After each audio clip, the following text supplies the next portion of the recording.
इंशाल्लाह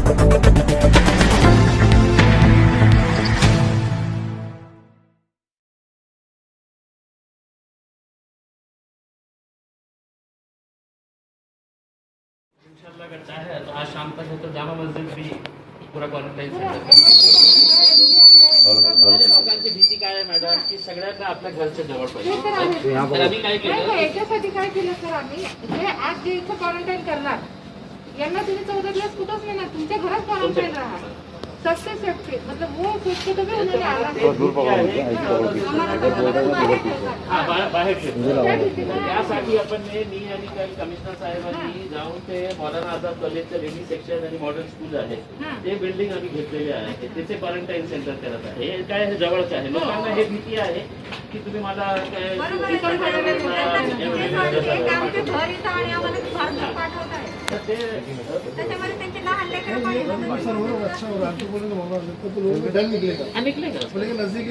भलाई के लिए और उससे अच्छा भी जो हम कर रहे हैं कि अभी क्वारंटाइन करें आपके घर में मतलब आपकी फैमिली के साथ आप रहो ये सबसे बेस्ट है. कौन सी गलती है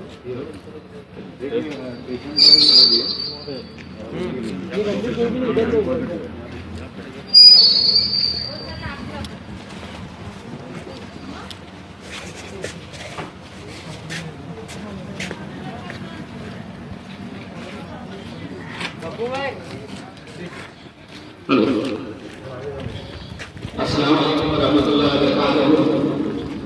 मैं दुनिया जलील आप लोगों के बीच आया हूँ। आप लोगों को किसी तरह की कोई तकलीफ ना हो, आपके खाने पीने का रमजान में कोई तकलीफ ना हो, इस इरादे से यहाँ पर जो बन सकता है आप लोगों की सहूलत के हिसाब से वो आप लोगों को पहुंचाया जाएगा। आप लोगों से सिर्फ गुजारिश यही है कि अपने घरों के अंदर आप लोगों को रहना है और ये किसी ना तो पुलिस के डर से ना प्रशासन के खौफ से बल्कि हमारे खुद के फायदे के लिए लगातार जो कोरोना वायरस के केसेस बढ़ रहे हैं ये हम सब के लिए बहुत ही फिक्रमंद होने की बात है। अगर आप लोगों का डाउट तो यकीनन ये लड़ाई हम जीत नहीं सकते। हमें कुछ लोगों की तरफ से ये बात आई थी कि यहाँ पर सब्जी तरकारी नहीं मिल रही है, फल फूल नहीं मिल रहे हैं। अभी मैंने पुलिस कमिश्नर साहब के साथ बात करके आपके दरवाजे तक इंशाल्लाह आपको मिलेगा। मुझे मालूम है कि ये मुश्किल घड़ी है, तकलीफों का सामना सबको करना पड़ रहा है।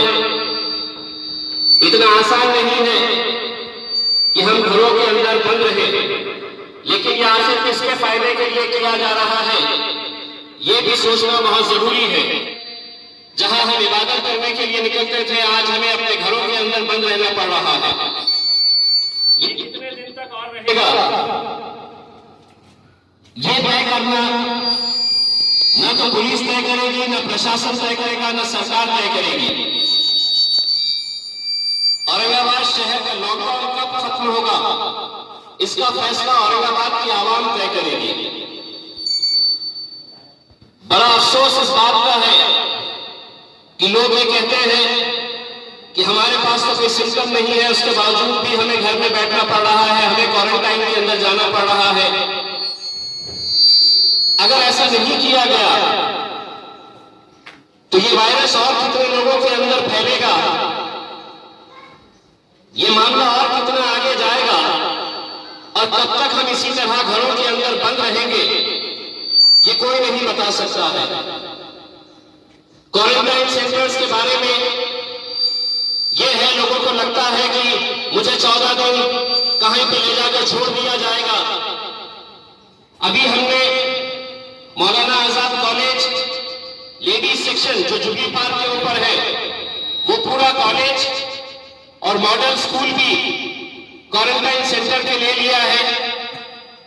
तो अगर खुदा न करे अगर ऐसी नौबत आती है कि किसी को क्वारंटाइन के अंदर जाना है तो बहुत दूर जाने की जरूरत नहीं रहेगी।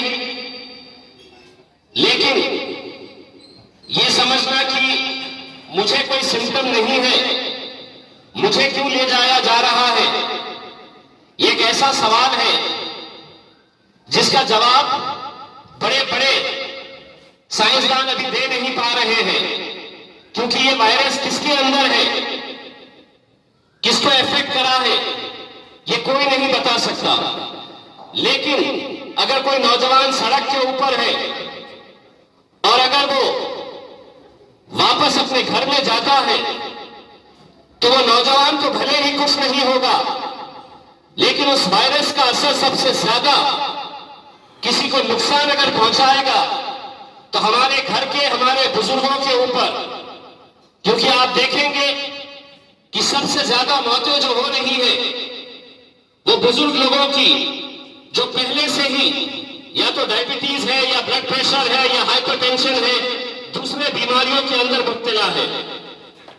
तो ये नौजवानों को तय करना है कि मैं कहीं अपने घर के अंदर ऐसा मौत का सामान ना लेके जाऊं जिसके वजह से मेरे घर वालों को नुकसान हो।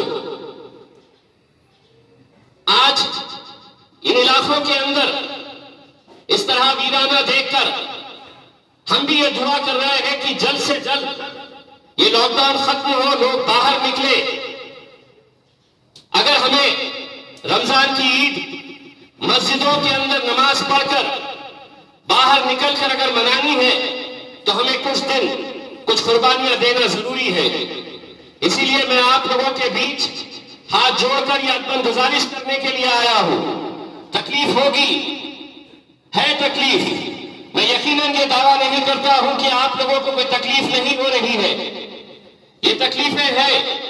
लेकिन अगर हम सब मिलकर अगर इसका मुकाबला नहीं करेंगे तो हमें अंदाजा नहीं है कि अगले 2 महीने तक ये कर्फ्यू खुलेगा भी या नहीं खुलेगा। और इसी तरह से अगर केसेस बढ़ते गए तो कल के दिन यहां से पुलिस हटाकर आर्मी को ला दिया जाएगा, मिलिट्री को लगा दिया जाएगा। तब हमारे लिए फल फूल सब्जी भी खरीदना बड़ा मुश्किल हो जाएगा। आप लोगों की जो भी दिक्कतें हैं, इंशाअल्लाह यहां पे जो नौजवान काम कर रहे हैं वो नौजवानों को बताइए। लेकिन मेहरबानी करके घरों से मत निकलिए।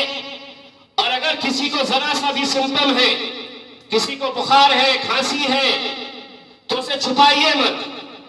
आप छुपाएंगे घर में एक शख्स को होगा, लेकिन आपके छुपाने की वजह से आपके पूरे घर वालों को यह फैल सकता है।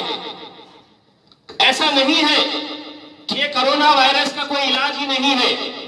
बेहिसाब ऐसे लोग हैं जो सिर्फ एहतियात करके इस वायरस को खत्म कर सकते हैं। लेकिन पता चला है कि बहुत सारे लोग इस डर से, इस खौफ से सामने नहीं आ रहे। अब तो हॉस्पिटल जाने की भी जरूरत नहीं, पूरा हॉस्पिटल हमने आपकी गली के अंदर ही लाके खड़ा कर दिया है। तो कोई झिझकने की, डरने की, घबराने की जरूरत नहीं है। थोड़ा सा तकलीफ उठाइए, डॉक्टर के पास आइए, उन्हें बताइए। अगर पॉजिटिव रहा तो ऐसा नहीं है कि कोई आपका ऑपरेशन होने वाला है, कोई बड़ा इलाज आपका होने वाला है। आपको सिर्फ क्वारंटाइन में रहना पड़ेगा और उस क्वारंटाइन का पीरियड खत्म हो गया तो वायरस खुद ब खुद अंदर ही खत्म हो जाता है। लेकिन अगर वो वायरस आप लेकर घूमेंगे तो सिर्फ आपके घर वालों को नहीं, आपके पड़ोसियों को, इस पूरी गली को नुकसान होगा। इसलिए मैं घर के बुजुर्गों से ये अपील करना चाहूंगा, नौजवानों को अपने घरों के अंदर रखिए। और नौजवानों से ये अपना अपील करना चाहूंगा, अपने घर के बुजुर्गों से अगर मोहब्बत करते हैं तो थोड़े दिन आप लोग अपने घरों के अंदर रहिए, इबादत करिए, अपने माँ बाप की, बुजुर्गों की खिदमत करिए। ये समझिएगा कि ये अल्लाह की तरफ से एक मौका आया है। लोग कहते हैं कि ऐसा रमजान कभी देखने को नहीं मिला, लेकिन हकीकत ये है कि ये रमजान अल्लाह की तरफ से ऐसा आया है जहां आपको ये मौका दिया जा रहा है कि मैं इस रमजान का भरपूर फायदा उठाऊं, घर में रहूं और अपने घर को मस्जिद बनाकर ज्यादा से ज्यादा इबादत करूं। यही उम्मीद करते हैं कि इंशाअल्लाह हम सब मिलकर इस वायरस के इस जंग के खिलाफ हम सब मिलकर लड़ेंगे और इंशाअल्लाह कामयाब होंगे। बहुत बहुत शुक्रिया। वाखिर रोज़ नई खबरों को देखने के लिए हमारे औरंगाबाद समाचार चैनल को सब्सक्राइब कीजिए और नोटिफिकेशन पाने के लिए हमारे बेल आइकन को दबाइए ताकि हर खबर की नोटिफिकेशन आपको मिलती रहे।